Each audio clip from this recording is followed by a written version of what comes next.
mpaka 16. Bwana Yesu asifiwe. Bwana apewe sifa. Amen.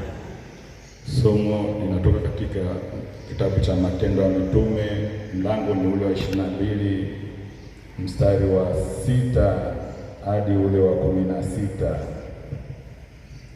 Ikawa nilipokuwa nikisafiri nikikaribia Dameski wakati wa adhuhuri, ghafla nuru kuu ikatoka mbinguni ikamulikia pande zote. Nikaanguka chini, nikasikia sauti ikiniambia, Sauli, Sauli, mbona unaniudhi?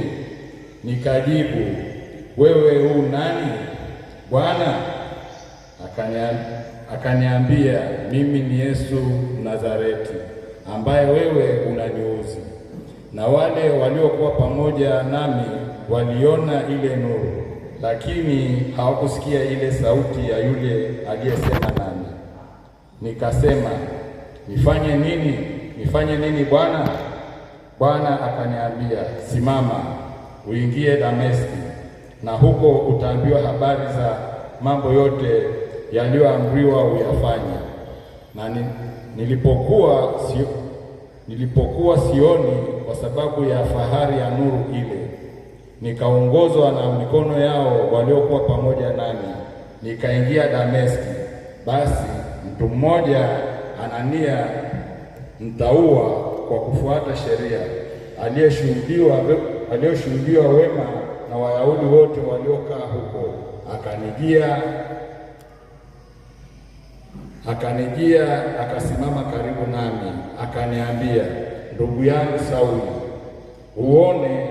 Nikamwinulia macho yangu saa ile ile, akasema, Mungu wa baba zetu amekuchagua wewe upate kujua mapenzi yake, akamwona yule mwenye haki na kusikia sauti itokayo katika kinywa chake, kwa maana utakuwa shahidi wake kwa watu wote kwa mambo hayo uliyoyaona na kuyasikia.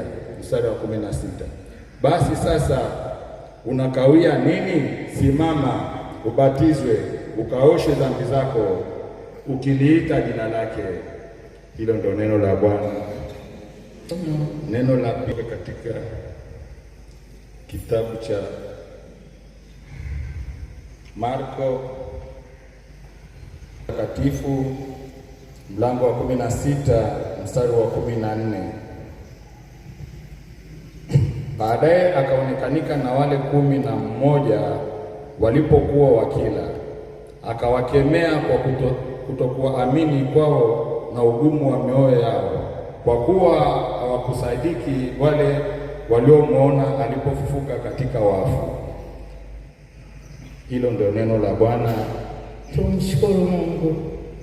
Neno la Mungu ni taa, mwanga wa njia zetu, na litumulike